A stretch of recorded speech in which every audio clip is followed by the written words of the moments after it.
Well, this turned out to be a particularly hard day.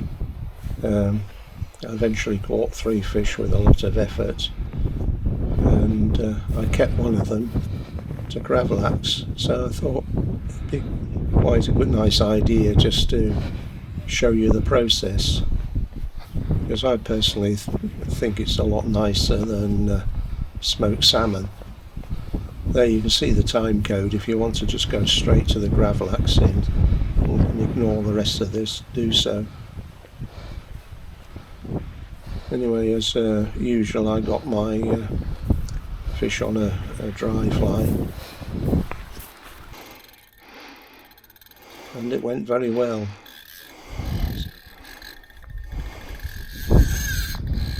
So for once I'll be quiet, and at the end of me playing this fish you'll see the Gravlaxing process start. So again, if you can, subscribe, it's appreciated, and as many likes as possible. Thanks very much. Bye for now.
Right, I'm going to bang this one on the head, and I'm going to Gravlax this one and show you how I do it.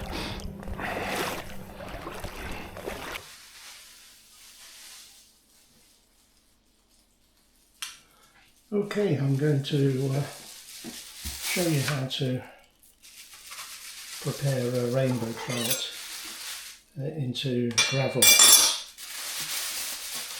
The Scandinavian way of preserving fish, which is, to my opinion, is tastier than smoked salmon. So I've got 3.5 pound rainbow trout,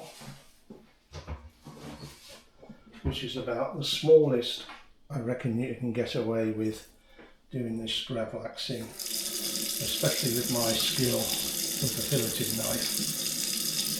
So first thing I want to do is to give the fish a good wash.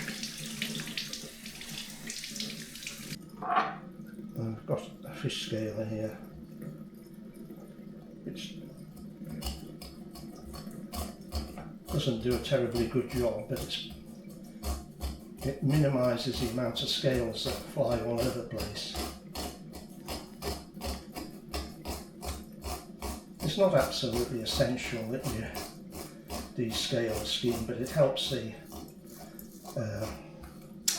salt and sugar combination penetrate the flesh better.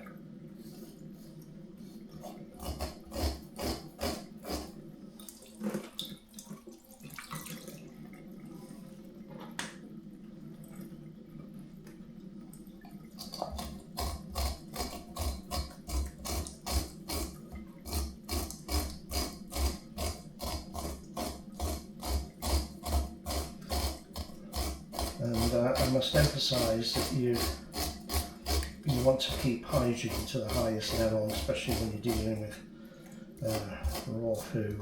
So I've very thoroughly washed my hands, and there's no deposits of oil under the fingernails when I've been doing a car surface or anything like that.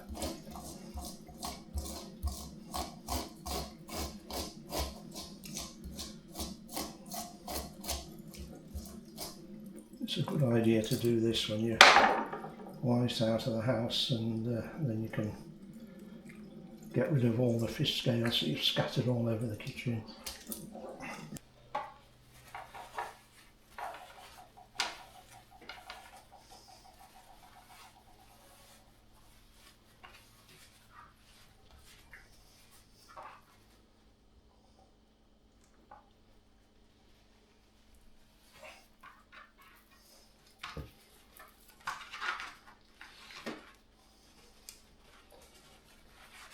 These Hury rainbows are very fit. I've caught quite a lot of salmon in the past, and I can assure you that most of the time, weight for weight, they put up an equivalent or even better fight than the salmon.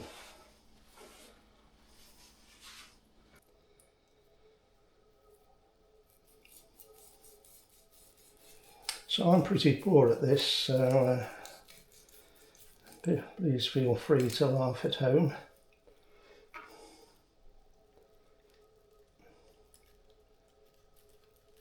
I've got the filleting knife as sharp as I can.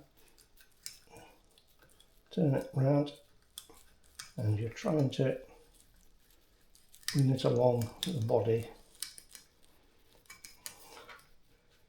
keeping as close as you dare to the backbone.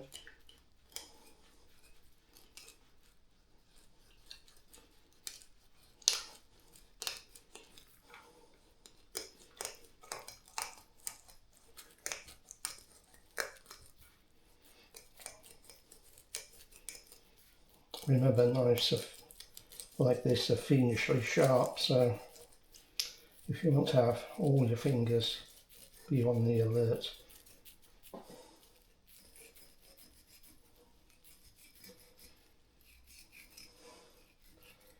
The Gravlaxing recipe I got from a friend of mine's wife, who is Norwegian born and lived in Norway right up to her 30s, so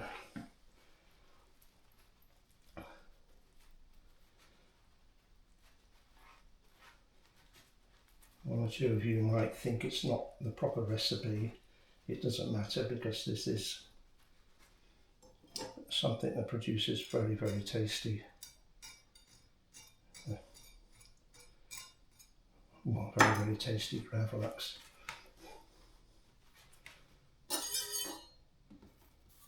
I was in holiday trout fishing a few years back in Iceland, and I got some Gravlax from the airport and was really looking forward to it. I thought, well, Iceland are going to really know what they're doing when it comes to Gravlax. But I thought it wasn't horrible, but it wasn't what I call nice. It was so bland, I couldn't believe it.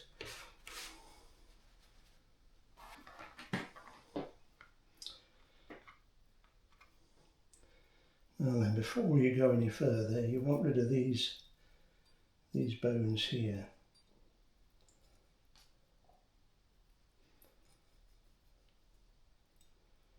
Which I suppose in fish terms represent their rib cage. So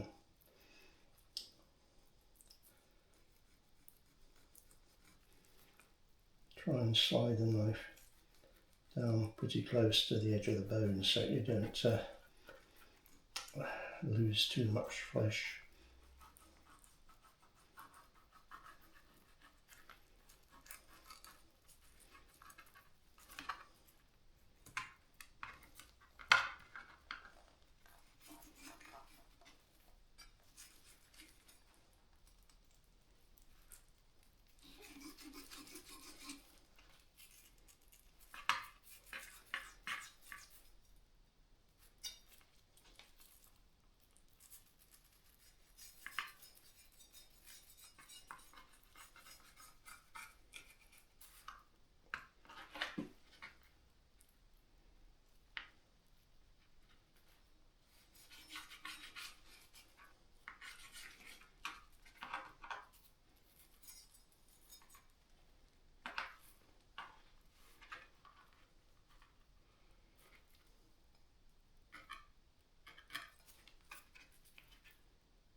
But I'll try and do this and keep out of the way of the camera.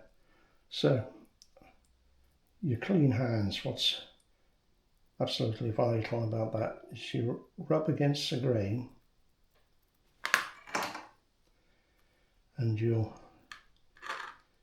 feel the pin bones that need to be removed.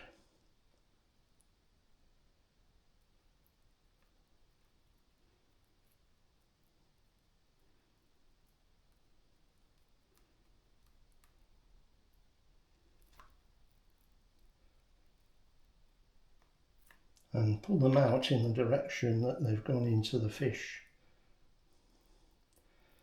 So by that I mean you pull them out with your tweezers or pliers towards the head.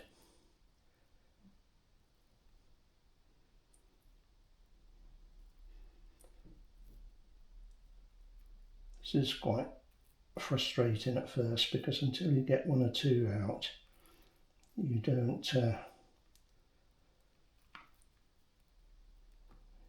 sort of don't find where the rest of them are.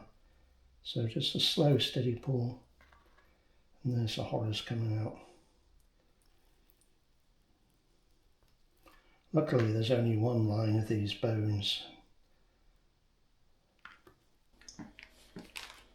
Right, now we're going to the stage of preserving the fish. So I've got some sea salt or rough salt. I'm going to use the whole of that container.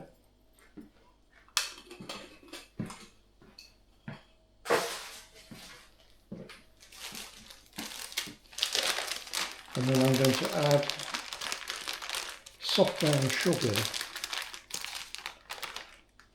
to approximately the same amount of soft brown sugar.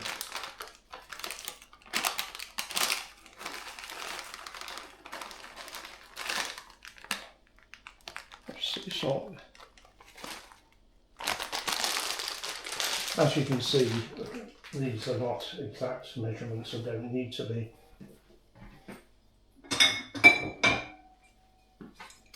And then you've got a choice of either vodka or gin,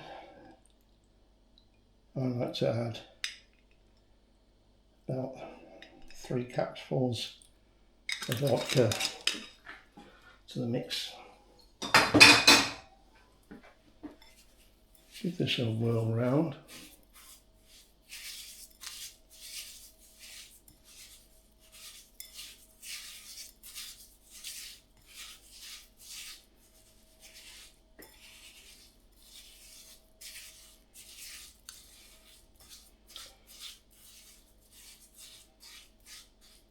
When you wrap your fish up, you have to leave them in a fridge with a weight on the top of the fillets.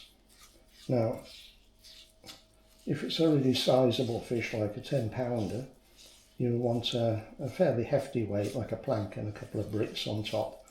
But small fillets like this, just a few food jars, spice jars or something on top will do quite nicely for the pressure. It doesn't have to be amazingly compressed. So I'm using some fresh dill. I often buy decent quantities of dill when it's on offer and freeze it.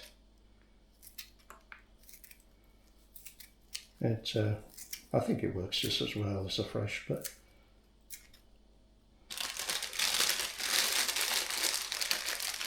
seeing as I'm doing a demo, you might as well see the real thing being used.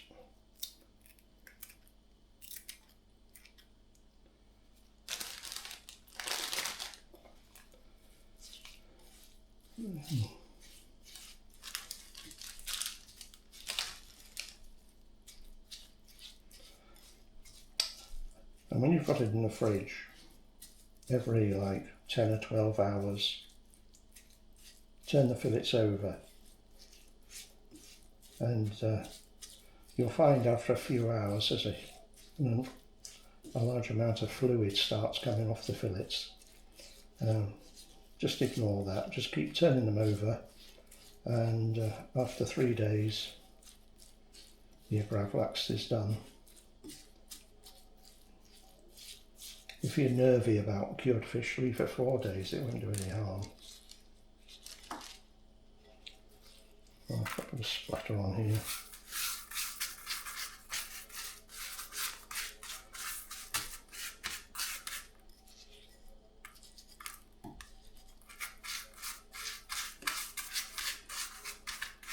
So what this does is it draws out the natural juices that are in the flesh and replaces it with this salty compound.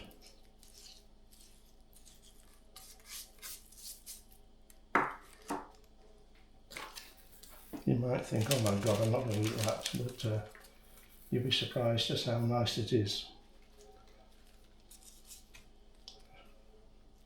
The first time I'd had Gravlax was, proper Gravlax, was with some freshly done scrambled eggs and toast, thinly sliced, and it was absolutely delicious, and it stuck very much in my memory ever since. So obviously in the middle of the fillets you want to know what more stuff.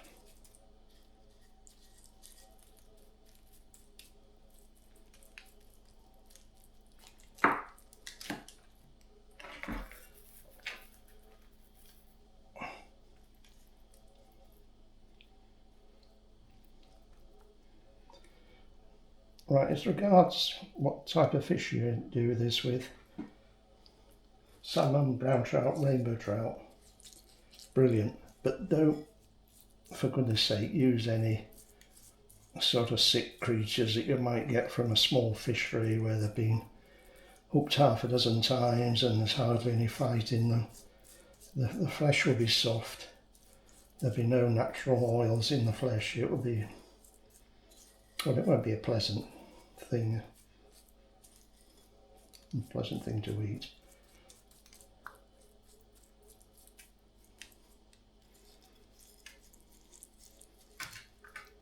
Oh, I can't wait for all the comments like, you've made a mess of that, that's not the proper way to do it.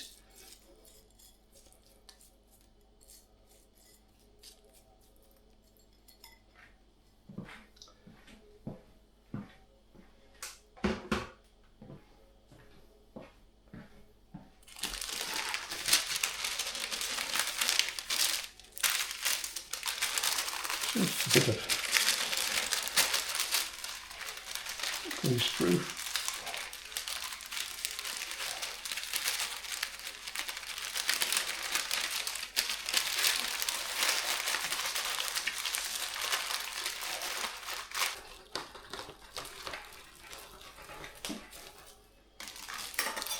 When you put it in your fridge shelf, it's a good idea to put it on a little tray, because magically the juices manage to work their way around the cling film and start leaking out.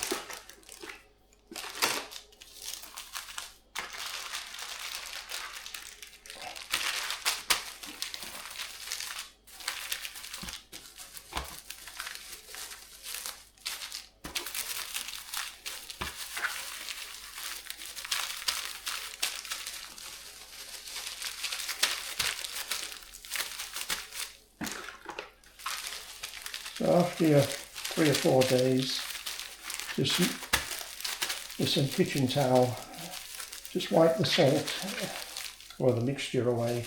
Don't, for goodness sake, wash it. Just wipe it away, slice it thin, and you'll have a real treat.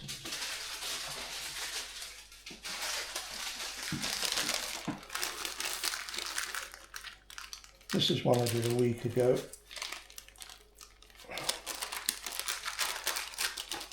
I've already tried a sample there. It's delicious, absolutely delicious. And it keeps well frozen.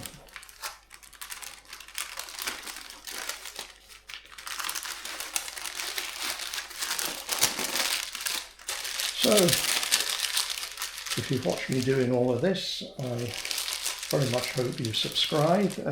Don't think it's going to be like a cooking channel, because it's going to be very much on the fishing front, so I don't want to con you.